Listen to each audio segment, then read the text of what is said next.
What's up guys, it's me Jeremy. Skins that buff your champion is definitely one of the most popular. A ton of comments asking for me to take a look at the opposite, skins that nerf your champion, or essentially find that provide a noticeable, slight disadvantage in game, or as I like to call them, skins that nerf your champion. Now before we jump into this exact list, there's a few things you need to understand. First, it has in the past changed or modified many skins entirely because they had an effect on gameplay. Most recently, Underworld Twisted Fate and Ravenborn LeBlanc were modified significantly, and are no longer skins that have a minor adjustment to gameplay. The fact that Riot has changed multiple skins in the past because they had an effect on gameplay means that skins affecting gameplay is something that Riot themselves have admitted is possible and has happened before. And I'm here to tell you today that this concept still exists on a lot of skins in the form of both skins that buff your champions and skins that nerf your champion. For many of these skins, they are very difficult for Riot to change since a lot of these effects would require changing significant portions of the skin or downgrading the overall quality of the skins in general, and thus Riot sees them as being unable to be changed or provide is definitely very minor, and for most of them they're kind of only applicable in very specific fight situation. You know, lots of things are going on at once and distracting you, things are flying all over the place. I highly doubt these skins are ever going to cause you or anyone else to win or lose games entirely, so if you like any of the skins in this video, I think it's definitely fine that you just keep playing with them. It goes without saying, but skins obviously as well do not have any effect on stats, hitboxes, damage, or really just everything that's hard-coded into the game. There's just some little visual differences here and there that can have a slight influence on things. Now there's definitely other skins than the ones covered in this video, so let me know in the comments which skin you think maybe I missed, and if you enjoyed the video, leave a like on it, and maybe if we get, let's say, 10,000 likes on this video, I'll make a part 2 of this idea in the future. Anyway, let's jump right into it. So our first skin that we're looking at is Star Guardian Ahri, and she's definitely a great example and one that I wanted to start the video with. So with Ahri, her ultimate gives her 3 dashes that you can hold for 10 seconds, and a lot of the time saving the last dash right until the end to surprise enemies can actually be really effective, especially in combo with her charm, as it can be kind of like an unexpected gap closer. Except with Star Guardian Ahri, she's glowing bright pink for the entire 10 seconds she has any ult charges left, so it's a lot more noticeable when she still has remaining ult dashes available compared to other skins where she just has this really small tiny indicator underneath her. Another skin is Arclight Vayne, which has a similar effect to Ahri. She has a really huge indicator underneath her when she ults. It's kind of like literally putting this huge crosshair on yourself when you use your ultimate as Arclight Vayne, and it kind of just like paints a target on your head.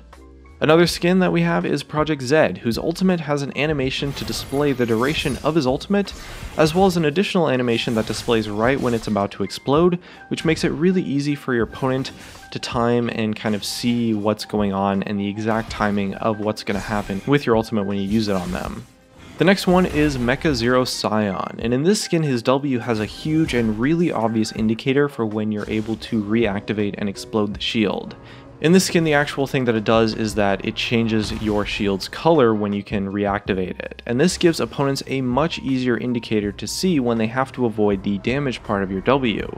This indicator is very subtle and almost entirely non-existent on his classic skin, as well as other Scion skins. The next skin we're looking at is Project Vayne, which has an extremely obvious animation when you use your E on her. She kind of jumps up and makes it all dramatic and crazy, which makes it much easier to anticipate the ability and react via either using Flash or QSS, or like a gap closer or something like that, because if you change your position, the ability is actually going to push you differently than it otherwise would. Even Doublelift himself notably said that this skin was a significant disadvantage when he played with it, and a significant advantage when he played against it.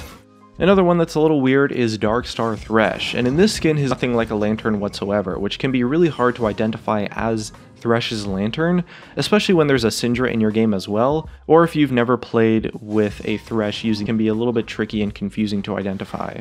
Another skin is also High Noon Urgot, Tech Tryndamere, and in this skin his ultimate paints him kind of bright red, and it gives him this much more obvious indicator while his ultimate is active for the duration of his ultimate, and as a result makes it a lot easier to see exactly when his ultimate runs out compared to the classic Skivia. And in this skin she has a really loud and obnoxious sound sounds that play during both her recall animation and her egg. It kind of draws a ton more attention to you, possibly when you're recalling, makes it really obvious. Someone will be able to tell that you're recalling if they can hear you, even if they're not actually looking at you, and as well it draws a lot more attention to you when you're in your egg form.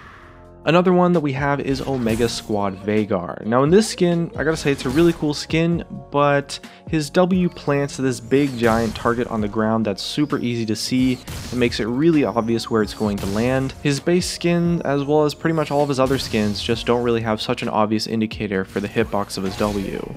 Another one that we have is Star Guardian Lux, and in this skin her ultimate is just really bright and thick and obvious compared to her other skins, which makes it a lot easier to dodge. Kind of just all her abilities on this skin are super bright and noticeable and easier to see compared to her base skin as well as the other skin counterparts.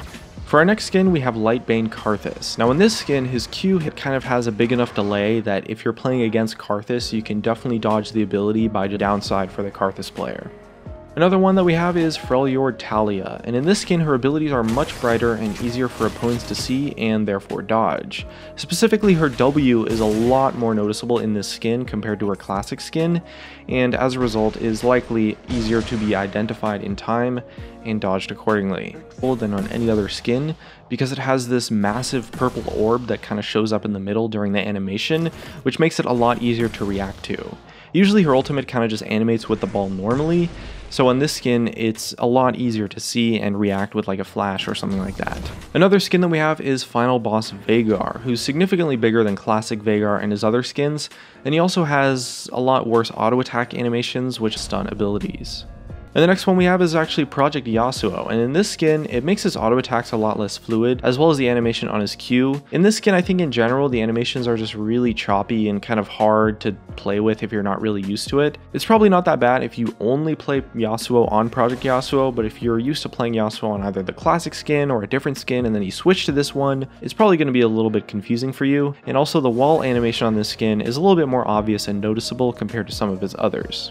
And next up we have Infernal Nasus, and in this one the animations of his auto attacks are a lot longer, so as a result auto attack animation resets are a little bit harder to do if you just bought the skin and you're not used to it, particularly when the damage from his Q is applied. It's not fully in sync to how the animation is, so you might end up canceling a lot of animations too early before the damage actually lands if you're not used to playing with this skin. It's probably not that bad once you get used to it, but I have to say that the animations are definitely a little bit trickier compared to his base skin as well as some of his other skin options.